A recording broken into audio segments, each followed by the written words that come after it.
Hello hello GH hospital అండి.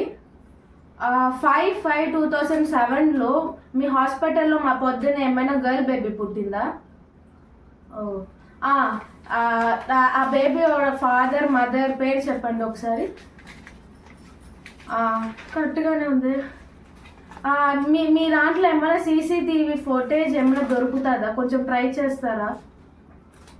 ఏం లేదండి, మా మమ్మీకి జస్ట్ 100 రూపీస్ అడిగా, ఎక్కువ ఏం అడగలేదు. దానికి కూడా పొద్దున్న నుంచి సాయంత్రం దాకా పని చేపించుకుని 5 రూపాయలు కూడా ఇవ్వలేదు.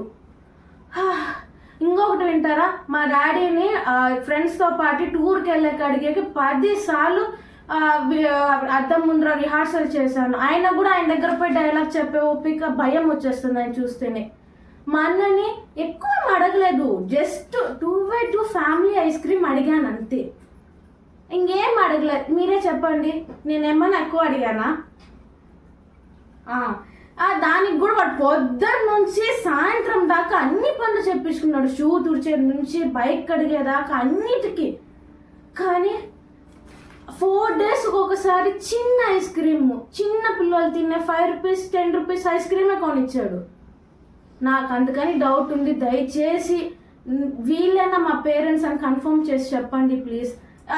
సీసీటీవీ ఫుటేజ్ లేకపోయినా బట్ అట్లీస్ట్ బర్త్ సర్టిఫికేట్ అయినా చూసి పంపించండి. సరే అండి, ఇదంతా నా బాధలు పక్కన పెట్టేయండి. నాకెందుకు మీ హాస్పిటల్లో అదేదో సినిమాలో బేబీస్ మార్చేస్తారు కదా, అంటే పైనుంచి కిందకి కింద నుంచి పైకి మార్చేస్తారు, అట్లా నన్ను కూడా మార్చేసినట్టున్నారండి. దయచేసి మీ యొక్క ఫుటేజ్ ఏదో ఒకటి నాకు దయచేసి ఏదో ఒకటి పంపించండి, కన్ఫర్మ్ చేయండి వీళ్ళ నా పేరెంట్స్ అని ప్లీజ్. త్వరగా నాకు పంపించండి. అసలు నాకు డౌట్ వస్తాను వీళ్ళు చూస్తా అంటే నా ఫ్యామిలీ అయినా అని. వచ్చాయి